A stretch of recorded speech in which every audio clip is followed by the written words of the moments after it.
Eles cortam cabeças, têm prensas e fornos para queimar corpos. Isso aqui é uma entrevista exclusiva com um jordaniano chamado Ibrahim Hassan al-Saku, que passou dos 53 anos que o ditador Bashar al-Assad passou ditando na Síria.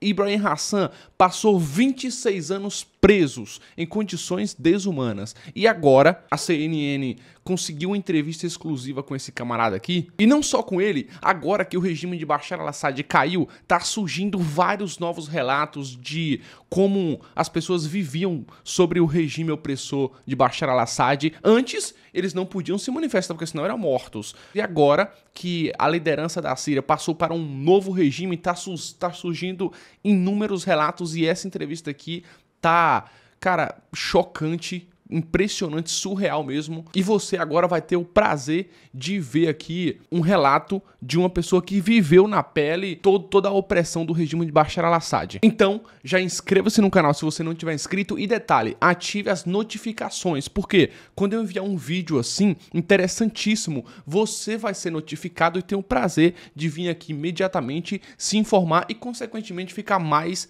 inteligente. Agora, fique com o vídeo. Eu sou Ibrahim Hassan al-Sukur, trabalho no comércio. Fui para o Líbano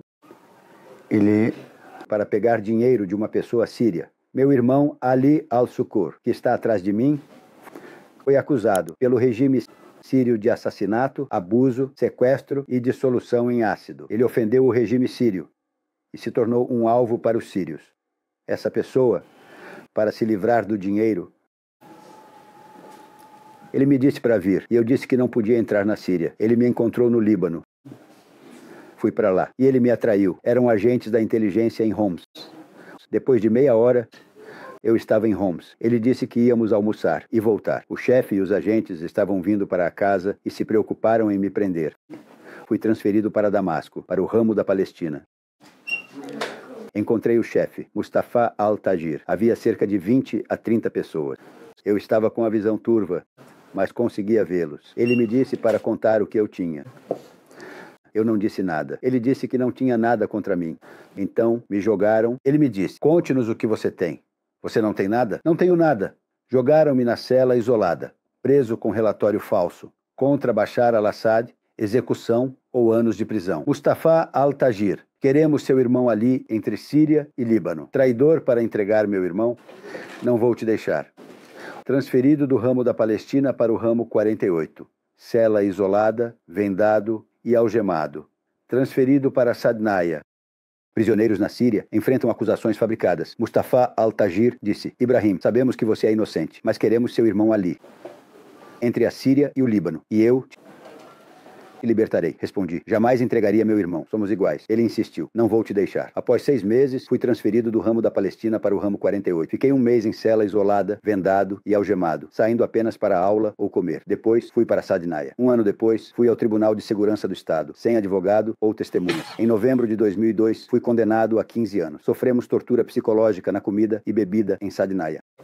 Nos dias de isolamento, a comida era inacessível. Ele me disse, eu não vou te pagar. Depois de 6 meses, me transferiram do ramo da Palestina para o ramo 48, também da inteligência militar. Eu fiquei na cela isolada por 1 mês, com os olhos vendados e algemado para trás o mês todo. Não havia nada a não ser que você fosse para a aula ou se quisesse comer. Depois, me transferiram para a prisão de Sadnaya. Após 1 ano, fui levado para o Tribunal de Segurança do Estado. Claro, é proibido ter advogado. E se um advogado quiser escrever um documento de procuração, é proibido. Você não pode apresentar testemunhas ou trazer testemunhas. No Tribunal de Segurança, me condenaram a 15 anos em novembro de 2002.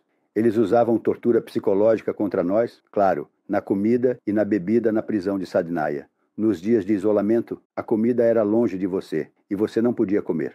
O que você encontra na comida militar é só coisas ruins, tipo tomate podre, batata cozida e o ovo quebrado que você sente o cheiro a quilômetros de distância. Cerca de 60 metros da berinjela que a gente cultivava e da batata que a gente plantava, teve dias em que a gente só comia um pouco de queijo. E isso era nosso jantar e almoço. A gente recebia laranjas que a gente levava como sanduíche e comia. Em 2005, chegou um novo diretor para a prisão, e naquela época havia islamitas. cerca de 900 deles. Esse era o sistema. Havia um cara chamado Abu al-Qaqa, em Alepo, que convocou para o jihad quando o Iraque caiu. Os jihadistas foram para a Síria, mas era uma armadilha. Começaram a prender pessoas arbitrariamente, jogando-as na prisão. Em 2005, acusaram islamitas de assassinato por descrença. Qualquer islamita na prisão sofria tortura severa. Éramos 400 não islamitas e 900 islamitas. Tentávamos ajudar, juntando roupas e dinheiro. A prisão caiu nas mãos dos prisioneiros e o Estado enviou um batalhão de Bashar al-Assad para negociar. Queríamos entrar sem injustiças e ser tratados bem. Eles responderam, mas o diretor da prisão não gostou e criou insegurança. E os 900 islamitas, os 400 não islamitas, claro que a gente ajudava eles. A gente juntava nossas coisas, roupas e dava assistência. Naqueles dias, 10 mil, 15 mil, ou seja, 300 a 400 dólares para que essa bolsa chegasse ao setor, de quem não tinha roupas.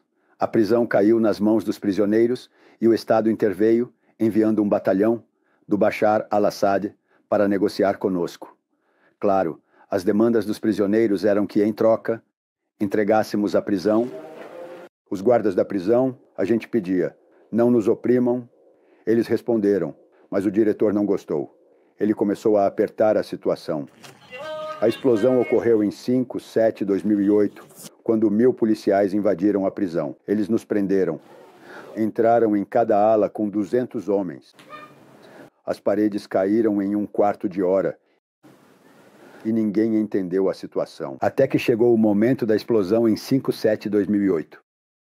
Quando trouxeram 2.000 policiais militares, oficiais e soldados para invadir a prisão. Eles estavam informados porque a gente tinha pressionado por 1.315 cuidados, dizendo que queríamos derrubar a Kaaba. Eles nos prenderam e queriam entrar para nos disciplinar. Entraram em cada ala com 200 homens. Foi aí que os sinais de Deus começaram a aparecer. Como as paredes caíram em 1/4 de hora, ninguém sabia a verdade. Ninguém conseguiu entender isso. Saímos de dentro das celas e ficamos lá.